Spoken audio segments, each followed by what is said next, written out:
Let's go! Of course, I'm happy when you buy cute bottles and open a champagne.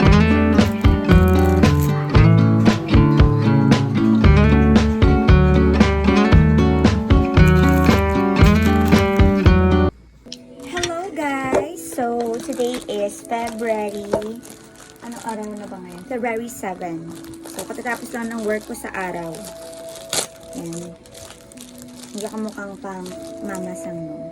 So, nag-order ako sa Amazon ng mga chocolates. Yan. Hiwa-hiwala yan sila. Tapos, ilalagay ko siya sa in-order ko na box. Thank you. So, hopefully, magkasya sila, no? Kasi dito sa Japan, pag February 14, it's not about the girls or the women. It's about the men. The women will give chocolates or gifts to the men, not the men to women.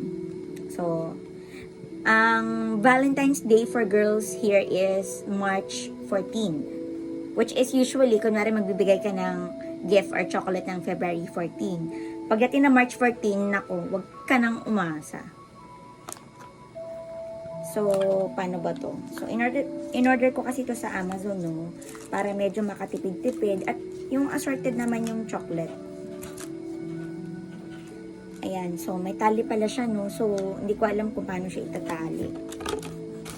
Ang tanong, kung magkakasya ba itong in-order ko? Kung hindi siya magkakasya, sa akin na lang, di ba? Hi, ewan ko ba? Having a business, pag meron kang snack or omese, magastos din siya kasi kapag birthday ng customer or Valentine's, Christmas, kailangan magre-regalo ka talaga.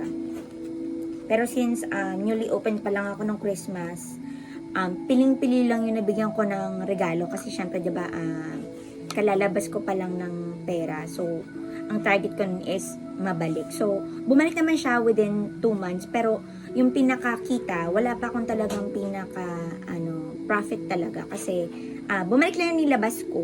Which is, thankfully, diba? Tapos, nung kahapon nga kasi, nag-file ako ng tax ko online. Kahapon ko lang siya na-compute yung lahat ng expenses ko. Ang kinukompute ko lang, ang ini-input ko lang sa Excel is yung sales ko, yung income ko. Pero yung pinaka-expenses ko ever since na nag-start ako, na nag-decide ako mag-open ng sarili kong snack, biglaan lang talaga, talagang gamble lang siya. Kahapon ko lang talaga nalaman yung expenses, which is mapapawaw ka na, wow, gumastos pala ako ng ganito na pera na, saan ang galing tong pera to, diba? Talagang totoo lang, as in. Talagang go lang talaga ako. So, ngayon, teka lang, ipapost ko lang muna kasi hindi ko alam kung paano siya i-close.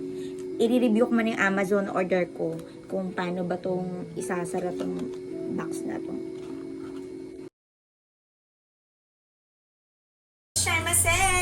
I'm a Mama Sam. Of course, I'm happy when you buy cute bottles and open a champagne.